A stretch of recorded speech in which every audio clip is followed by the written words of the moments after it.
Hello, everyone. Good afternoon. Bom dia, boa tarde, buenos dias, buenas tardes, depending where you are.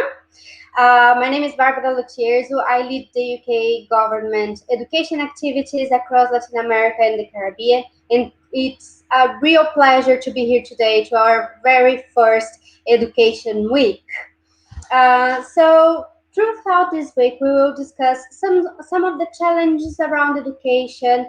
We know it hasn't been an easy year to all of us in the different countries and in the different areas of education as well. So we are expecting to have some good interactions and some good discussions with all of you today. Several questions were raised during last year. How can we use more technology into our favor? What are the skills the future of work will require us? What are the types of arrangements that we can do in higher education? How can we ensure quality in English language or in education as a whole, for example? So we are hoping that during the different webinars we'll have this week, we will be able to answer to some of those questions. So during the week, you'll hear from UK specialists on the UK work in different areas of education, but you'll also hear from education institutions that had some good case studies to share with us or some success stories they are able to share as well. We want it to be as interactive as possible, so our team is monitoring the chat during all times. We will be picking up questions during and in the end of the webinars. We have allocated a slot for your questions, so do not worry. And please do keep the chat alive throughout the meeting. You are able to do so, and we would love to hear where you are watching us from. Please leave it there where you are from and what are your expectations from our webinar today. I'm afraid it will be in English. We won't have translation this time, but it's a way to reach as many people as possible across the region. So our very first webinar, we will discuss the future of work, capacity building and training in the 21st century. But to conduct these discussions, I will invite my colleague Larissa Vasquez, who leads most of our work in Brazil, to accompany you and to moderate the discussions as well. Hi, Larissa, welcome. Hi, Barbara. Thank you for this opportunity. It's a pleasure to be here today moderating such an interesting discussion. All around the world, governments and companies are facing growing challenges to upskill or reskill employers in order to cope with so many changes that we see in manufacturing and in service. So it's really great that we have here today three fantastic speakers to share their knowledge and experience with us. So the first one, Jonathan Ledger, is our global TVET specialist for the DIT team, where he leads the development of international TVET opportunities and promotes UK's capabilities in the sector. He's a postgraduate in management and learning and development provision. He also has 30 years of global experience in a broad range of industrial sectors, and his work with the ProSkills UK group has twice winner of British Council's prestigious International Skills Partnership of the Year Award 2014 and 2015. Welcome, Jonathan. Hi, how are you all doing? Lovely to be here. Thank you. Our next guest is Neil Gardner. He's International Business Advisor at Edinburgh College. He has worked at the college since 2017, and his current role is responsible for developing and expanding Edinburgh College's international work across the world, including bespoke programs, TVET capacity building, curriculum development, and English language programs and teacher training. Neil has an MA in International Relations from University of Edinburgh, a postgraduate diploma in education from University of Aberdeen, and is studying towards a postgraduate certificate in applied economics from the University of Strathclyde. He is passionate about the important role that TVET in sustainable economic development plays. Thank you, Neil. Hi there, Larissa. Very nice to be here. So thank you very much for having me, and I'm looking forward to the discussions today. That's lovely. And finally, we also have Herbert Lonsdale. He joined the Institute for Modern Industry in 2014 as international manager from an automotive training and global business leadership background. He has a bachelor degrees in science in economics, and a master in science degree in marketing, and has been director of several British companies and founding director of the successful global automotive data management services and business intelligence company. His international role is to propagate higher professional standards and benchmark best practices, vocational training aligned with EMI International qualification and certifications. Before we hear Jonathan, just a quick reminder, everyone, feel free to comment and ask questions on the chat. Our guests will answer them live after the presentation. So with no further ado, the floor is yours, Jonathan. Thank you very much, Larissa. Wonderful welcomes and great to have my colleagues Neil and Herbert on as well. They will share some case studies. I'm just going to take a top level view with you today, everybody, just to give you a quick overview of the skills system here in the UK and to explain how we get really close to industry and how that translates into the right skills being delivered in the right way at the right time for our students and our workers. So let me dive straight into that presentation. And first of all, just a quick reminder, the UK government is looking to work long time with colleagues throughout Latin America and the Caribbean on systemic reform of education systems. And we want to try and do that maximizes best practice in skills so that we deliver that long-term sustainability and that growth that your industries are looking for. And of course, what we'd like to be able to do is to help you build the capability and capacity that you need to engage with mutually beneficial long-term opportunities. So it really is about partnership working and us helping you to achieve your ambitions in the skills arena. In the UK, the skills system is demand driven. As I already opened and said, that we develop our skills and education system around those things that employers are looking for and where demand leads us. And I think that's really important. And you'll hear a couple of case studies in a moment that really set out that agenda of being employer engaged and demand driven. So thank you. And we'll come back to that. We are also going to be talking to you about the impact of skills. And one of the big issues is that many people think that skills are for kind of second-rate people or for people that make bad choices, and that really is not the case at all. It really is a case that in the UK, certainly, that skills is about high quality, advanced technical capability for all ages, not just for young people.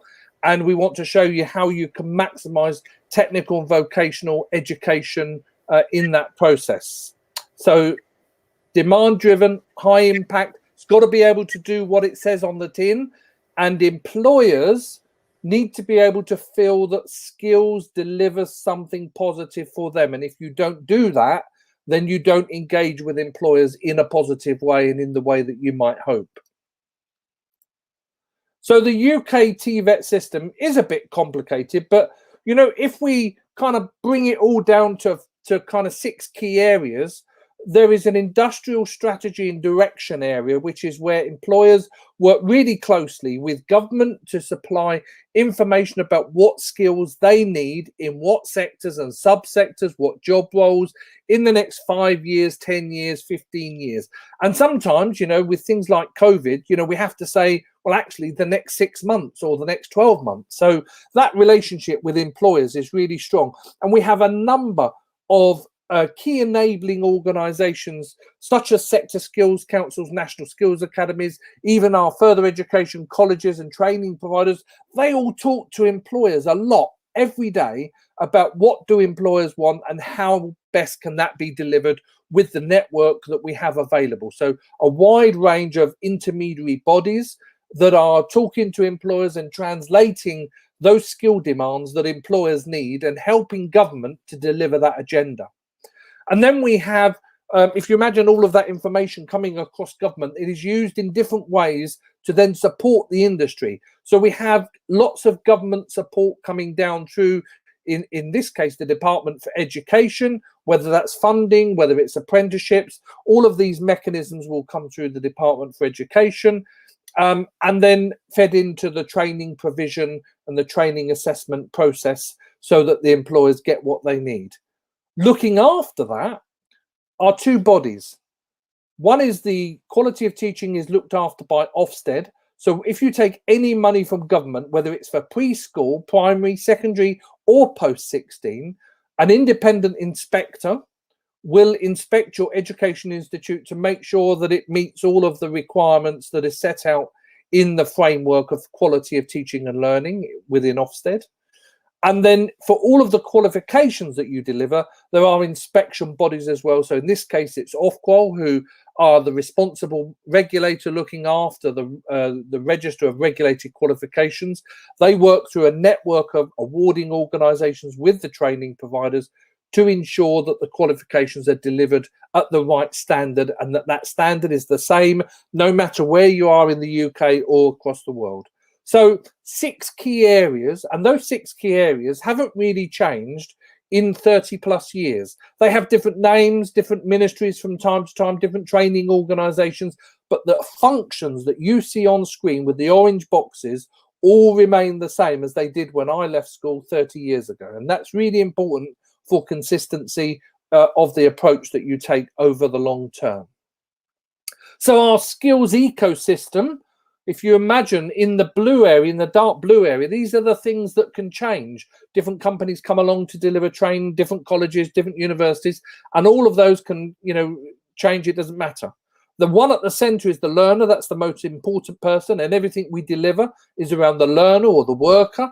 And the bit about the outside is the regulatory system, and it acts like a lovely cocoon that looks after the skills system to make sure that it delivers skills in the way that students and workers and learners all need. And that makes sure then that translates into something useful for employers. And don't forget, our ambition is to train people with the right skills in the right way at the right time for the right jobs. That's what our target is. We do not have anybody that is academic that sits in a cupboard creating curriculum without employers. All the curriculum, all the standards are developed in partnership with our employers. And I think that's really important. Just a quick picture, snapshot of what our skills system looks like. So we have one qualifications regulator in each of the 4 nations, one learning inspectorate, qualification levels from beginner at number 1 up to level 8 in 3 of our UK countries and 12 if you're in Scotland. We do that through 160 awarding bodies. We have 305 colleges and over 6,500 training providers, private independent training providers across the UK of all sizes that deliver programs. And they generate 6 million qualifications in TVET every year. Now, it's important that we put that number into context. In the UK, under normal circumstances, there would be about 36 million people working. So here we have a situation where 1/6 of the population every year does something formal in technical and vocational qualifications. And that's one of the largest percentages around the world. 1.4 billion learning hours are invested by employers every year in the TVET system, and employers contribute over £3 billion a year in investment in the TVET system. So, all of these things are because it delivers what the employers want. I've put here some bullet points. I'm not going to go into these in detail because I think Barbara and Larissa will make a copy of the presentation available afterwards, if not a recording of this meeting. But, we have a long history of technical and vocational training, and it goes back to the 12th century. Our first laws were passed in the 15th century, and our first apprenticeship certificates were issued through the guilds of the City of London in the 16th century.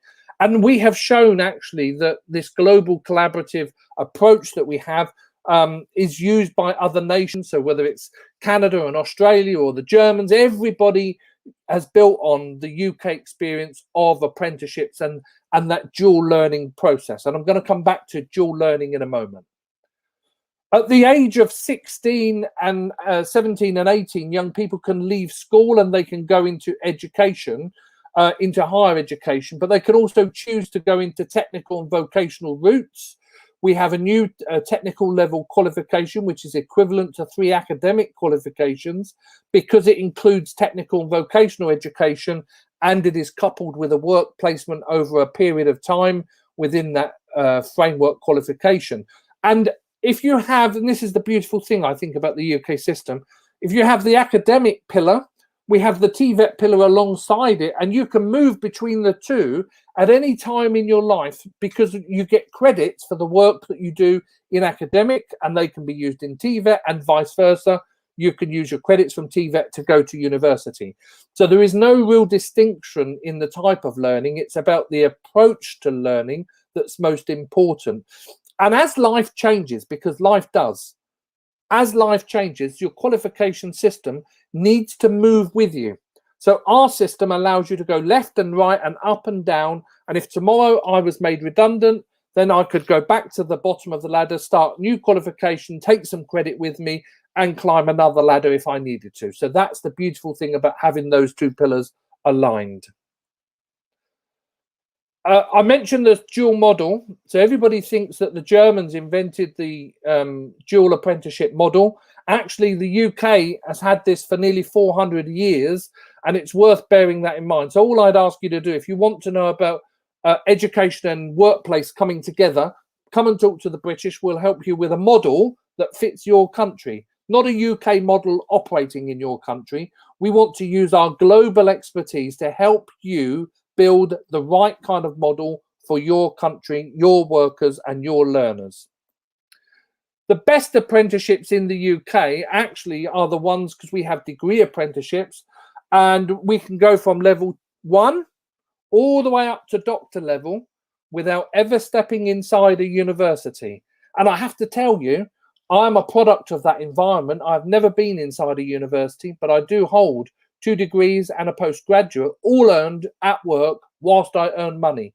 So it has lots of advantages, because you get on the spot, capable, technical skills that employers love and employers can use. And of course, with that comes all of the soft skills, the employability skills, and all of the other types of skills and natural environment of a working scenario that you just cannot get from a book.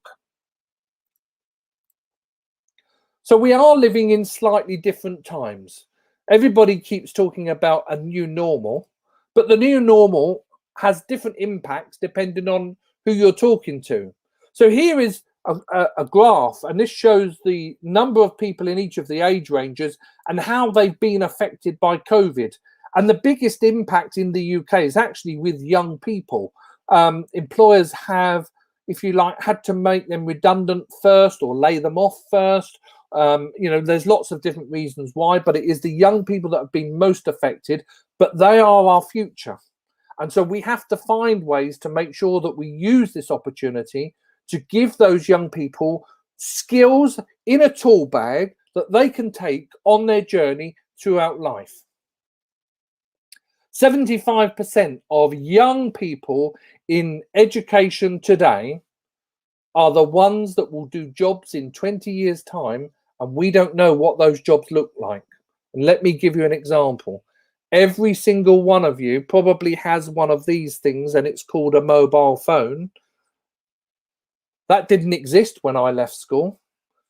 When it did exist, it was a big thing like this, and it could only make telephone calls. Now you can lay in bed all day and you can have deliveries and food, and everything that you want can come through a mobile phone. There is a whole new world in this very small device, and that was not there in 1985. And this is what we are responsible for. It's for training young people and giving young people the skills to survive in the whole of their life in a world that we don't know yet what it looks like. Imagine how difficult a responsibility that is for you and me. But it's true. The type of skills that people need has changed. So we don't just think about the technical expertise. We have to think about the foundation skills or the core transferable skills. We need employees to be much more entrepreneurial. So we want them to generate ideas and to drive our businesses forward. And of course, we need digital skills, and digital skills, whether that's phones, using alarm systems, using a calculator. Everything is much more complex with digital skills, but also easier at the same time. And the only way for businesses to thrive is to really build on those digital skills. It's interesting. I was working on a program that is in Europe, and we were looking at the wooden furniture sector. And the biggest issue with the implementation of Industry 4 was not the Industry 4 technology, but actually because the managers didn't understand the technology and so didn't want to implement it. It wasn't to do with the cost. It was just because managers didn't have those skills themselves and were fearful of that technology taking over their lives. And yet it's a reality that technology is coming. So you have to then learn to embrace it in a way that enables people to stay employed. And the way that you do that is to build up those skills in work. The landscape, and you won't be able to read this, but the landscape of skills is really diverse. And if we look at each of these boxes, and you'll see it when you get a copy of the presentation, we have accelerators and curriculum and development and language, and we have STEM and talent, and we have MOOCs. So we have all sorts of different things that now make up the education system.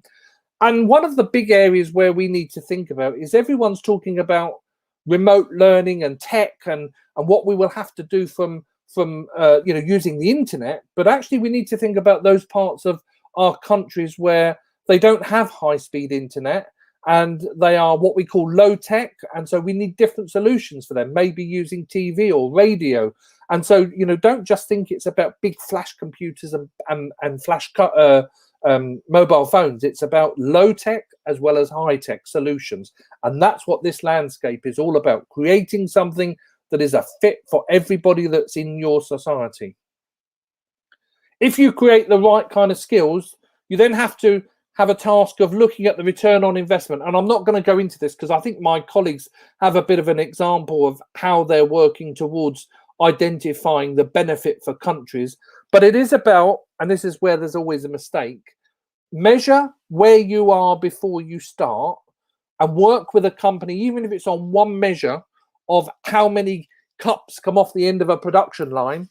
And if you then train people, hopefully more cups will come off the end of the production line, and therefore the company is much happier. So that's as simple as skills gets. It's about making sure that more widgets, more productivity through skills development leads to a better environment for our workers, but also a better company for the company themselves. The UK can provide a range of support, whether it's from regulatory to careers information to competence standards, quality assurance, whatever that you want. We are there end to end. And, I just want you to know that. Just to recap, our skills offer is sector focus. We look at it strategically. We look at the direction in which that sector is going. We look at demand, and everything is built around demand. We're flexible and responsive. Ours is a modular approach to it, so people can pick up learning in bite-sized small pieces and come back to it later in life. And also, it is contextualized. That means it's not about somebody else's curriculum. It's about a curriculum for you, one that fits your circumstance, your country, and the way that you operate. Ladies and gentlemen, thank you so much indeed. I know that's been a whirlwind tour to the UK education system, particularly in the skills system. I could spend all day, as Barbara and Larissa will tell you, but unfortunately, you have to now go on to my very great colleague, Herbert Lonsdale, and he's going to talk to you about some of the work that the Institute for the Motor Industry is doing. Thank you so much.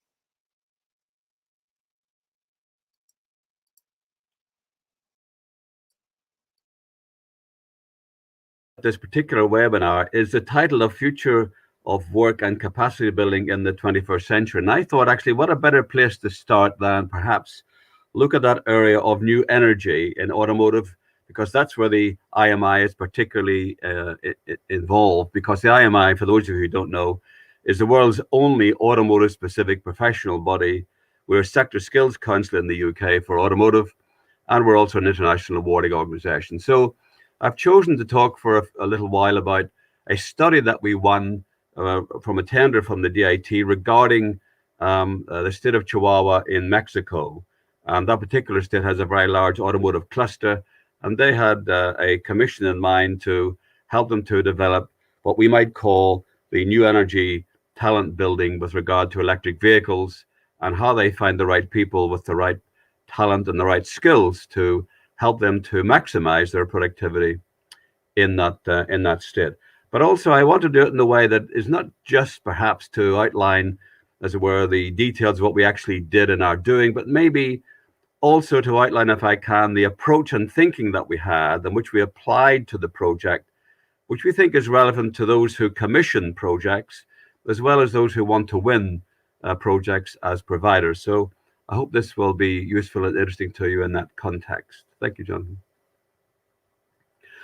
I want to underline the point that Jonathan made earlier, though. It's really important and which is unique in terms of the UK skills sector and certainly for the IMI in particular. What's really important here is to ensure that the local stakeholders involved in the project, that they do have a mutuality of interest.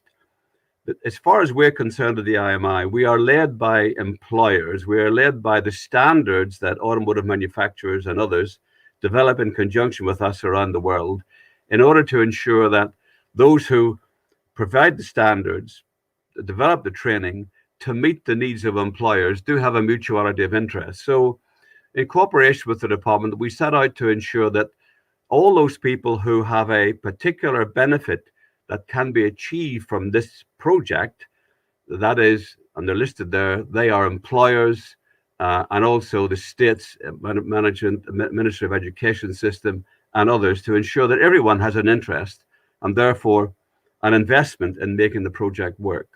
Thank you, Stephen. Thank you, Jonathan. One of the things we try to do at the IMI, which I think is relevant to this project and certainly to any project that we undertake, is to be clear what the offer is, to be sure that we all understand what we're trying to achieve. And in the workforce skills study of the automotive industry, state of Chihuahua, we set out to do that. Now, the first phase of this was to develop a workforce skills study with those employers I mentioned earlier. So really employer-led and asking them to tell us what they felt were their gaps, their needs, and what they needed to improve their productivity going forward.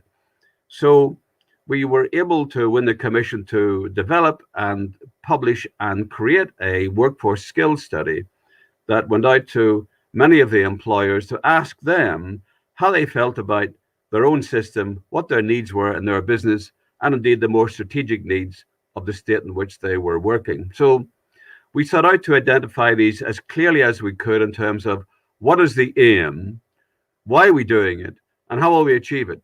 Because we felt if we couldn't answer those questions, then we were unlikely to have a project that would actually work very well. And you can see this in the details of the slides later when you have a copy.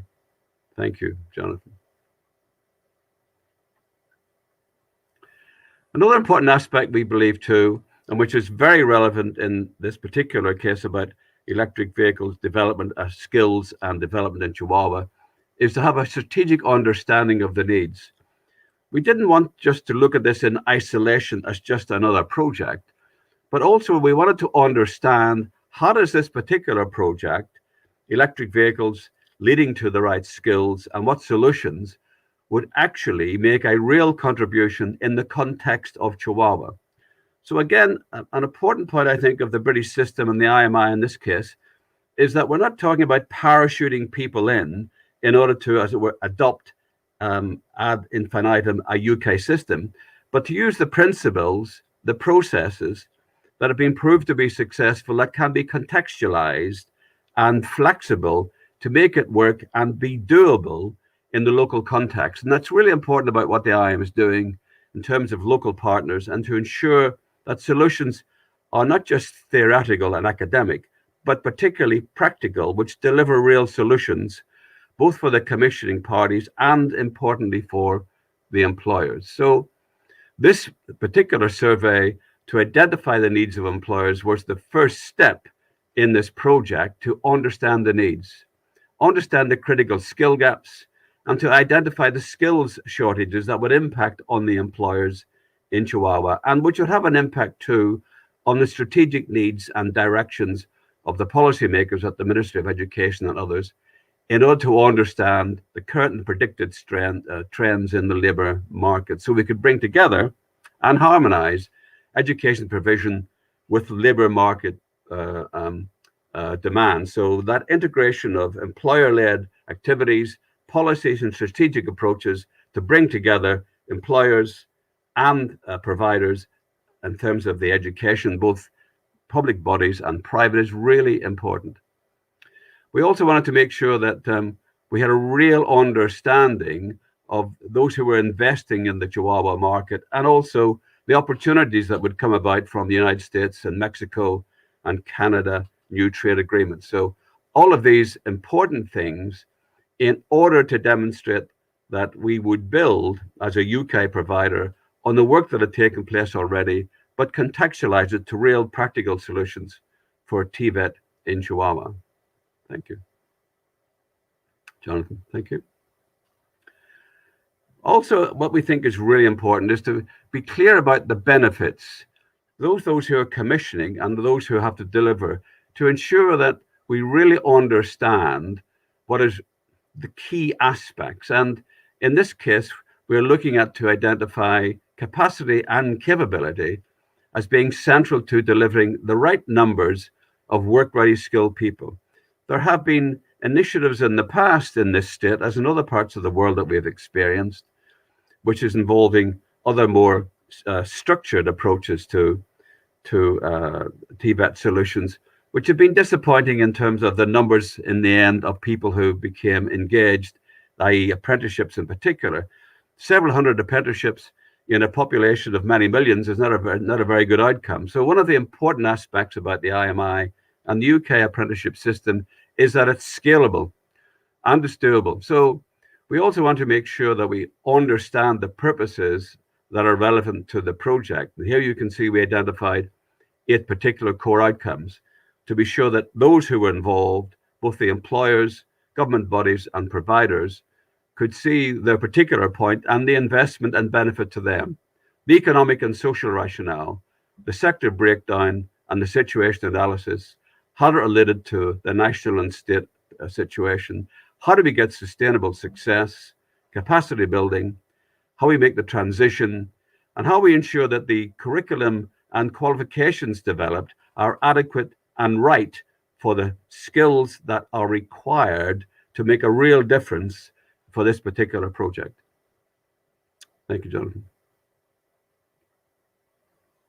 So in conclusion, we're absolutely sure that when you talk about IMI and this particular case study about electric vehicles and the skills that will lead to apprenticeships and solutions, that the purpose here is for the IMI, and indeed for anyone in a provision situation, to become a trusted advisor based on an understanding of the real needs, skills and opportunities that are required in that particular state or that nation, and to have a range of solutions that are employer-led, recognized with a mutuality of interest from all stakeholders, and which are doable and flexible, not academic and gathering dust on a shelf.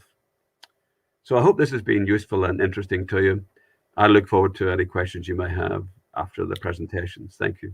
Thanks so much, Herbert. Moving straight on then to Neil Gardner from Edinburgh College. Over to you, Neil. Thanks.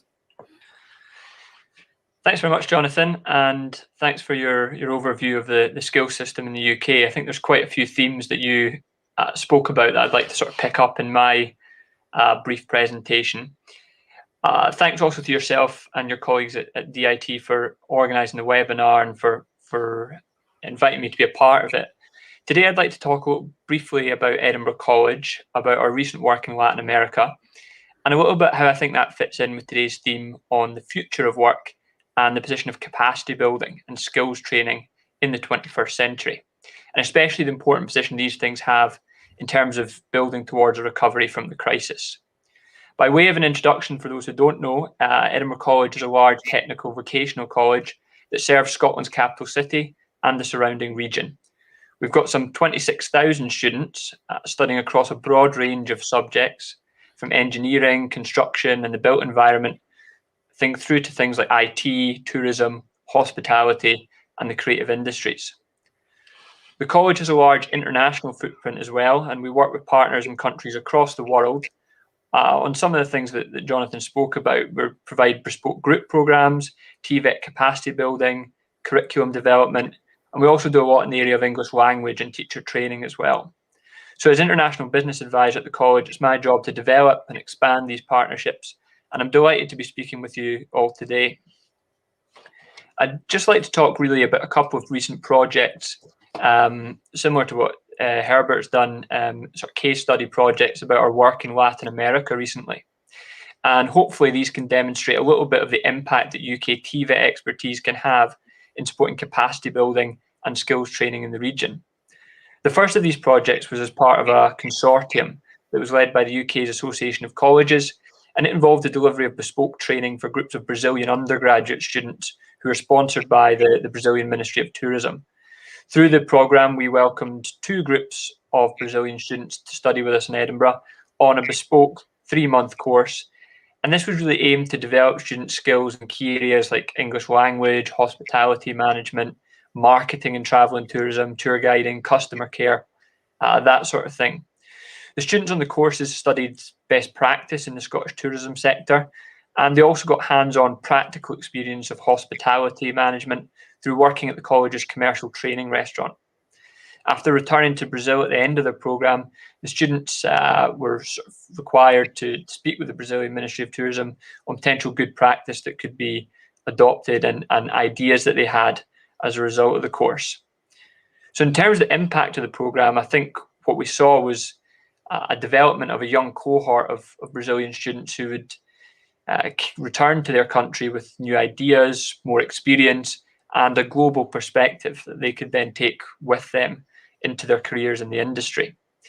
The other thing probably worth noting, I would say, is that by working as a consortium with other UK colleges and providers, the UK college sector as a whole in this project was able to host a larger number of students, and thus the sort of impact of the programme, I would say, was amplified by that.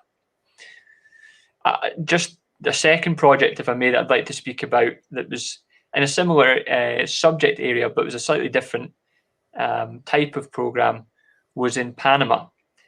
And in that programme, we were involved in designing a curriculum to be delivered at a new technical and vocational institute that opened in 2019, the Instituto Técnico Superior Especializado, the ITSE, which some of you may well be familiar with. Again, in this project, we were part of a larger consortium of UK providers, which again meant there was this potential to utilise a wide range of specialist expertise from across the whole sector to benefit the client.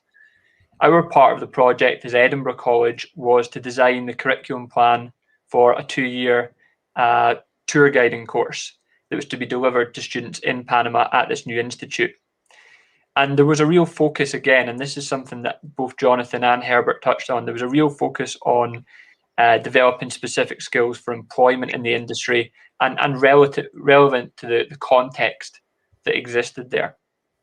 So the project, Edinburgh College, we used our expertise and our experience in designing travel, tourism and hospitality courses to develop a sort of holistic curriculum that adapted international best practice to the Panamanian context.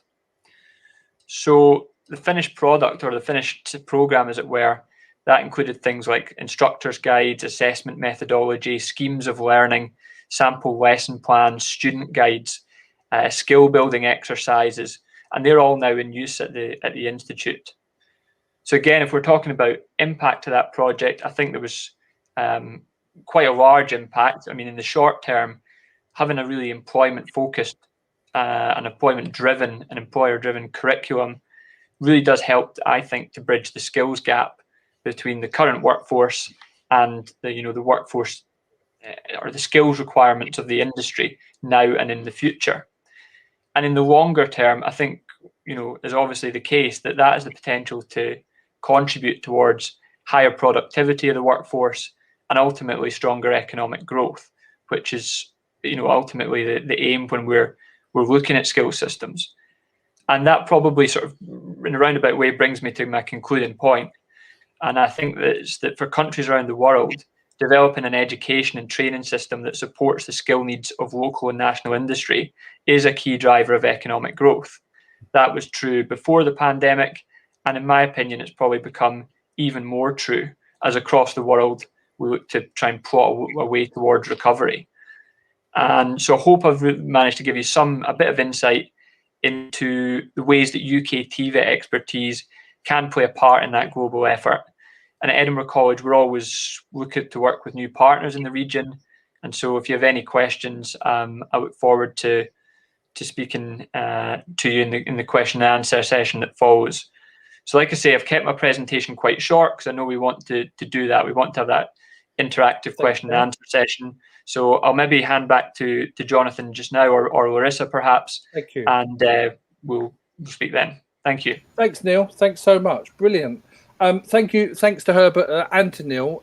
They really kind of helped to elevate, if you like, the overall presentation that I gave.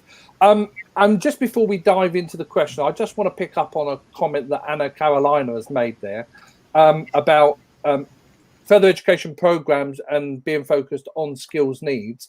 That doesn't mean by being focused on skills need that we forget about all of those other skill areas that are required. All of our programs have a high percentage of critical skills thinking, problem solving capability, and all of that that's built in automatically. So when we build a program, as I showed in that blue circle, there are different elements, and only 1/5 of the whole program is about technical capability. The rest of it is about other skills which either enable you to do the job or enable you to get on in life, whether that getting on in life is going on to further education or another employer or staying where you are. You can't isolate the technical bit on its own and then forget about everything else. So even if we take when Herbert is working with the motor industry, they will look at what makes a great engineer, and they will also list all of the skills and behaviors that are expected of a great engineer. And that will include that mathematical, analytical skills, problem solving skills, you name it, it will be built in. So, you know, just because we're talking skills, we are not talking just, you know, being able to use a screwdriver or a wrench. We are talking about the whole range of skills that are required. And we're not talking about just for young people either. We are talking about anyone from the age of 16 until they die. And the UK skills system allows people at any time in their life, even young people like me and Herbert and Neil, to transfer and gain new skills when we have to. So it's not an issue. So long life learning is really important to us. Thank you. Larissa, I think you've got a couple of questions. I have made a note of a couple of questions as well. So shall I just carry on with a couple?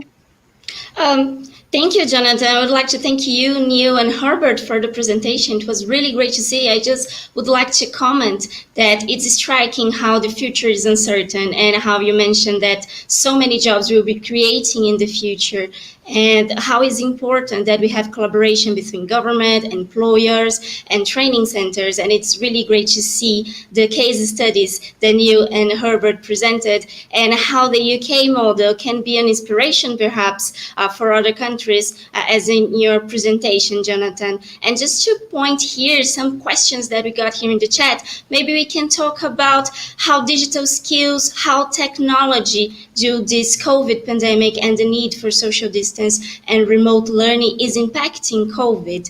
It's impacting TVET and the learning of new skills. It would be great to hear a little bit more about that. Yeah, thanks very much, Larissa. Really good question, because it is a challenge for everybody. I remember 1 year ago, and I can't believe that we're saying 1 year ago already, because, you know, we really are at that point, folks. It's 1 year plus. And I remember talking to UK colleges last year, and many of them were developing online programs, but didn't really have online programs ready to go. And it was a real problem. So when we entered lockdown, you know, immediately students were at the beginning a bit isolated and maybe thought they were on holiday, and it was all a bit kind of fun. And then, of course, after a couple of weeks, you know, it becomes much more serious. And what we've seen now is an explosion of technology, and we don't have the time to cover it in this particular session, but maybe in the future we can cover one that covers more of technology. But I've seen recently one provider in the UK working with a technology partner, and they're delivering training for the medical sector. And so they have hearts, 3D hearts that you can move around and move inside and see the valves, and you can do operations on them. And it was all touch sensitive based on the technology that they were using. So really clever use of artificial intelligence and all of these kind of robotic type programs to be able to enable that to happen, because some of our industries really can't get away from the fact that you need hands to be able to kind of do the job. And so the technologies have to be able to provide that experience. Can I add to that, Jonathan? Yeah, sure. Yeah, please do. Yeah, just to add to that, the IMI have always been concerned to make sure that we could deliver the right kind of technologies remotely, and even before the COVID crisis. So very quickly, certainly as far as the IMI is concerned, there are programs currently available to everyone, and not just in automotive, but I'm sure other sectors as well, which can be directed to the individual learners or to the tutors or to laboratories where people are gathered together if they can, depending on the local conditions. And these are very advanced, using high technology, digital learning techniques and processes, which are very effective and very efficient. And maybe, as you might expect, in the automotive business, and particularly in electric vehicles, those kind of technologies are really quite well advanced, and the IMI is working with that around the world. And Edinburgh College, I know, because of the diversity of the training programs that they deliver, have a whole range of technologies that they're working with and developing new programs on. So, you know, it's something that is applicable to everybody. The other point, Larissa, if I can to pick up on, was there was a question which was around the parity of esteem, so the recognition of TVET. And in the UK, I mentioned already that we see TVET as a first great choice, not a second choice bad choice. It's not for stupid people or poor people. You know, this is something that everybody does. And in fact, I would challenge each of you to think about your current job and your current position that you are in right now. Because if I could see you all and I ask how many of you learnt your job that you do right now, right at this moment, in your university or your college, when you were younger, there would not be many hands up. So even if I look at Larissa works in the embassy in Latin America. And of course, if we look at that job, Larissa, you did not learn that in college. You learned that on the job, and on the job means TVET. Yes. So, you know, it's really important that we recognize that. There's a lot of snobbery around technical and vocational, and yet every one of you is using technical and vocational every day. Yes, absolutely. That's really great, Jonathan. Thank you. Not sure what points you have noted yet, but I see here in the chat that some people are asking about skills, that sometimes having the technological tools is not enough. We need to know which skills we are going to train the workforce. So here, for instance, Daniela's question, I believe in Brazil, biggest issue regarding technical and professional education is the very definition of education and work. Are we encouraging the worker to think about his job or just to repeat it? How we avoid this kind of situation? Yeah, so as Herbert and Neil has already described, this really close partnership with our strategic partners, and our primary partner is the employer. So we do a lot of work in analysing what industries need, how long they need that. So if you need, you know, if you need 500 engineers within 5 years, you have to work that plan backwards and make sure you have enough well-trained colleges and education institutes to be able to deliver those students at the right level. And of course, that doesn't mean training 500. That means you might have to train 1,500 to get 500 good ones. Yeah. So, you know, you have to think about the multiple of that education. Yeah. And it might not be in one subject. You might want to move them from engineering, from mechanical engineering, as an example, into electrical engineering. They might go on to work on trains, planes, automobiles. It doesn't matter. One of the questions actually in the list was, do we train humanities and social sciences and all of that? Well, Yes, we do. There are apprenticeships in the UK that cover many of those topics. You know, archaeology is trained purely through technical and vocational, and these are, you know, developed by universities and colleges and employers working together. Yeah. I just want to bring Neil in because Neil sat there quietly while Herbert and particularly me just talking to everybody. But Neil, your organisation, Edinburgh College, really renowned for working across the world in many sectors. But in particular, I wanted to pick up on things like how you make sure that your staff, your teaching staff, are kept up to date with the latest kind of technologies and teaching pedagogies to make sure that the skills that they deliver, because it's a question that's come up, is how do you make sure that the teachers are capable of delivering the skills for tomorrow's student? Yeah, I think that's a really good question. And to be honest, there's a couple of things that I would agree with that both yourself and Herbert have said on other topics as well. You know, especially the fact that things like critical thinking, analytical skills, you know, they're very much part of TVET as well, and they're things that are going to become increasingly important in the world of work in the future. That's not to say they're new skills. You know, they've always been important, but they are really foundational to what we do as well as those technical things.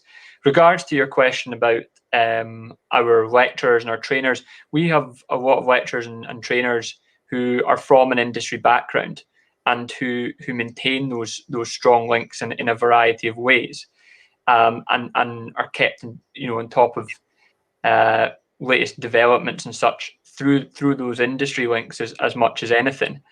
And I think that really does, you know, make sure that we are abreast of these different sort of technologies. And there is a lot of innovative stuff going on at the college in terms of delivery. You know, you mentioned there that at the start of the pandemic, obviously internationally we were delivering online education, but our mainstream provision was very much face to face. And at the start, you know, the college has probably made 2, 3, 4, 5, I don't know how many years worth of progress on its online offer, its online delivery in a very short space of time. Obviously, we knew that online delivery was something that was on the horizon and it was coming, and that was the direction of travel. But the way that it's forced us to put that right at the forefront of what we're doing has been startling. So yeah, I think I've gone a bit round the question there, but really I think industry links are one of the ways. But our teaching staff are very much at the forefront of our offer. Their expertise and their excellence and their connection to industry is really something that I think makes the UK and TVET colleges really stand out internationally as well. Yep. Jonathan, you're on mute there. Thank you. You would think I would have learnt by now. Now, there was another question there, Larissa. Thanks, Neil. That's around, you know, specialist programs and, you know, being linked to HR organisations. I just want to actually look at that in a slightly different way, if I can. One of the things that is, if you like, Herbert's job and Neil's job is to really work with companies to embed the skills requirement into their normal operation and not make it an additionality to the burden that they carry when they're operating. So let me give you an example. And we talk about engineers all the time because it's a really simple example, but if we want the best engineer and we work with the industry to develop an occupational skills standard and a range of curricula to train up those workers, then what we really need to do is to get the employers to use that standard when they're recruiting staff at the very beginning, so that they use the same measuring stick for what is a good engineer. So you know, and it is possible to do that, to embed that into the employer, and then also to further use that standard and that curriculum as part of the induction training that engineer will receive in that particular company, so that you run this thread of skills training from a kind of an external skills perspective, and you run it through the middle of somebody's life and somebody's job, and then it has real value. And this is why we focus on the employers, because if you do it right and you really get that embedded right the way in there, then you really end up with a great way and a program that runs itself and is self-sustaining. So I think that's really key to that part of the engagement. And of course, that adds life that you and I all need, and that is to have a job for tomorrow. Yeah. Mm. No, I just No, can yeah, I go add to on, that? Herbert. Yeah, Just sure. quickly to say that I just want to endorse Jonathan's points. And in the case of the automotive industry with the IMI, we run what we call sector advisory groups, and these bring together motor manufacturers, component manufacturers, others of that type, in order to make sure that IMI standards developed by the employers and translated into qualifications are always up to date and which fulfill the needs of the global automotive industry. So that relationship of standards, qualifications, and continuous professional development in terms of lifelong learning is a really important part of the IMI's mission. And indeed, that's where apprenticeships particularly can score in meeting employers' needs. On apprenticeships, because there was a question about how do we develop apprenticeships, and unfortunately we really don't have the time to cover that. But again, they are developed in partnership with employers, colleges, and universities, so it's kind of a tripartite arrangement. What's really critical here, though, is the way that those apprenticeships are rolled out. So at the end of an apprenticeship, there is a certificate to say they've achieved the learning and all of that, and that's great. But the one thing that makes our apprenticeships different from everybody else's is that we have an assessment panel, an endpoint assessment at the end. And as a student, you will sit in front of that panel. The panel comes from the industry, and they will question you about your knowledge and expertise that you have gained to see if you have met that standard. And it's not their opinion. They go back to the occupational standard that was developed at the beginning of your journey to make sure that you as an engineer look like the engineer that's described on paper. And so it's not just a skills test, it's an articulation test, it's an expression test as well, in terms of are you able to use that skill, and are you able to demonstrate that knowledge of expertise that they are looking for. So thank you. Larissa, I'm conscious of time, 2 minutes. Any more questions that we haven't covered that you would like to cover in those 2 minutes?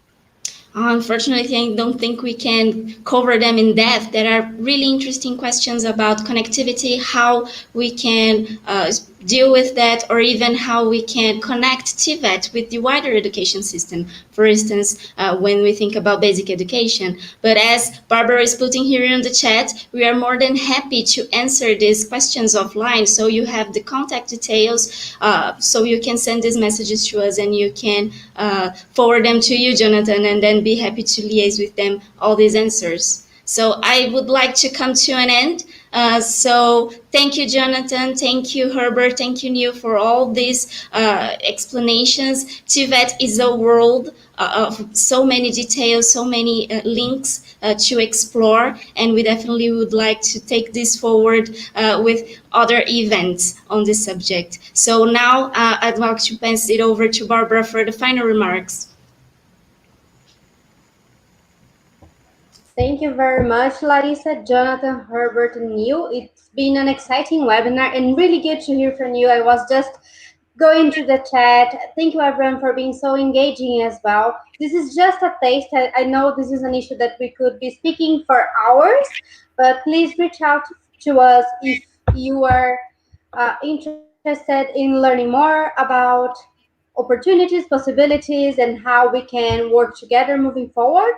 And stay tuned to our other webinars this week. So tomorrow we are discussing a little bit more about transnational education opportunities.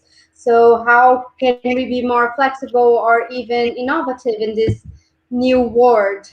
So and again, I saw one question in the chat about registrations. We are opening it today this afternoon, so you can look up to that again. Thank you very much for joining. Thank you very much to all of our speakers, and I hope to see you tomorrow again. Bye-bye.